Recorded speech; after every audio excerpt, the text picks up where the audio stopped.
નમસ્કાર વિદ્યાર્થી મિત્રો, આપણી પોતાની ચેનલ વીણ એજ્યુકેશન ચેનલમાં આપ સર્વ વિદ્યાર્થીનું ફરી વખત હાર્દિક સ્વાગત કરું છું। આજે એક નવા વિડીયો સાથે ફરી વખત તમારી સમક્ષ ઉપસ્થિત થયો છું। તો આજે આપણે વાત કરવી છે જે આવનારી આપણી બોર્ડની પરીક્ષા છે, બોર્ડની પરીક્ષા 2027ની, એની અંદર આપણે વાત કરવી છે જે આપણો આવનારો વિષય છે, જે ધોરણ 12ની કોમર્સની અંદર જે SPCC નામનો વિષય છે, એમની આપણે આજે સંપૂર્ણપણે બ્લુપ્રિન્ટ વિશે આપણે ચર્ચાઓ કરવાના છીએ। બરાબર છે। કંઈક ટેકનિકલી પ્રોબ્લેમના કારણે વોઇસ આવી નથી શક્યો, એટલે વોઇસ પાછળથી આપું છું। બરાબર છે, એટલે વોઇસ આપવાની કોઈ જરૂરિયાત નથી, છતાં તમને વોઇસ આપવાનો પ્રયત્ન મેં કર્યો છે।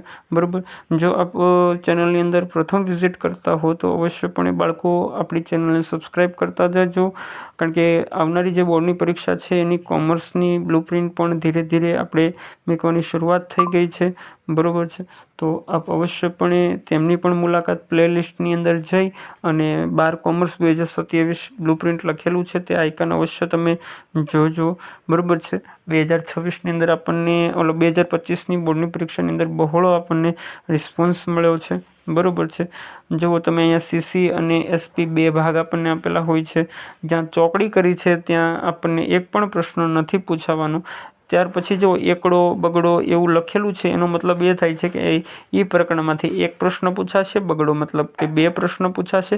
સંપૂર્ણપણે તમે જોઈ શકો છો। બરાબર છે, જો CCની અંદર 6 પ્રકરણ છે, 6માંથી A અને B કરાય, હું એવું કહું છું।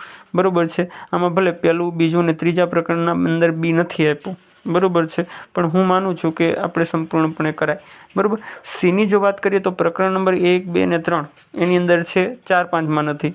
Dની અંદર વાત કરીએ તો એક પણ પ્રશ્ન આપણને આપ્યો નથી CCની અંદર। ઓકે, Eની વાત કરીએ તો 5મા પ્રકરણની એકમાંથી જ એક પ્રશ્ન આવે છે। Fની અંદર વાત કરીએ તો 1 થી લઈને 3 અને 6થું પ્રકરણ ખાસ કરવાનું છે।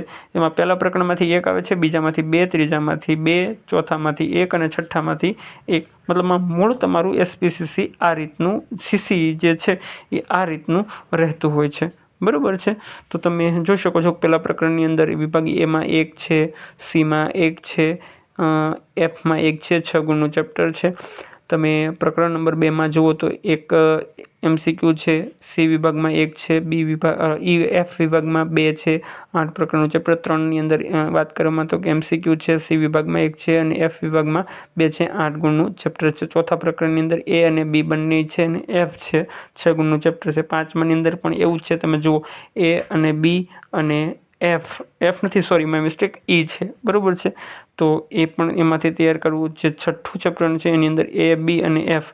બરાબર છે, આવી રીતે તમારે મતલબમાં CCનો ભાગ છે।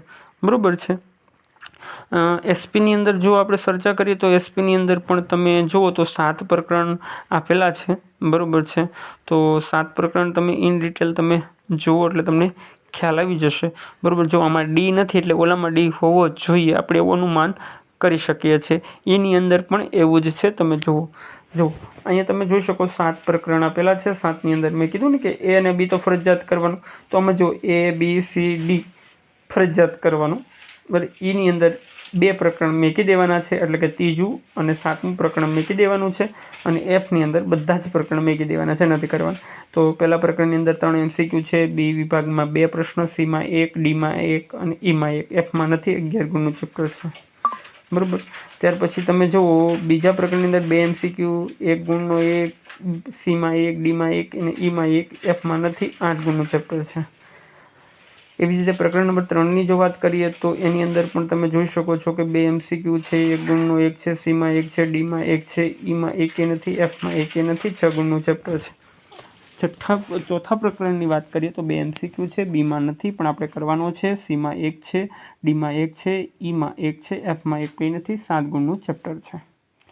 બરાબર, ચાલો આગળ જોઈએ 5મું પ્રકરણ। 5મા પ્રકરણની અંદર પણ એમાં 1 પ્રશ્ન, Bમાં 1 પ્રશ્ન, Cમાં 1 પ્રશ્ન, Dમાં 1 પ્રશ્ન, Eમાં 1 પ્રશ્ન, Fમાં નથી, 11 ગુણનું ચેપ્ટર છે। છઠ્ઠા પ્રકરણની અંદર જો વાત કરીએ તો છઠ્ઠા પ્રકરણની અંદર 3 MCQ છે, B વિભાગમાં 1 છે, Cમાં 1 છે, Dમાં 1 છે, Eમાં 1 છે, Fમાં નથી, 10 ગુણનું ટોટલ પ્રકરણ રહેશે। બરાબર છે, ચાલો અંતિમ ચેપ્ટર તરફ આપણે જોવું છે તો 7મા પ્રકરણની વાત કરવી છે. 7મા પ્રકરણની અંદર તમે જોઈ શકો છો કે એક MCQ છે, 1 ગુણનો 1 છે, C વિભાગમાં 1 છે, D વિભાગમાં 1 છે, Eમાં Fમાં 1 નથી. 7 ગુણનું ટોટલ ચેપ્ટર રહે, મતલબ SP તમારું આવું રહેશે.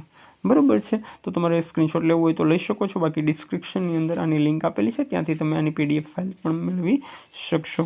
તો અવશ્યપણે પ્રથમ જોડાયેલા હોય તો પ્લેલિસ્ટની મુલાકાત કરશો.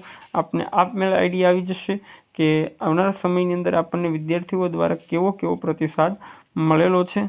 ચલો મળીએ છીએ નવા વિડીયો સાથે. ત્યાં સુધી મને રજા આપો. ચલો, થેન્ક યુ સો મચ. જય હિન્દ, જય ભારત. ચેનલને સબસ્ક્રાઈબ કરવાનું ભૂલશો નહીં.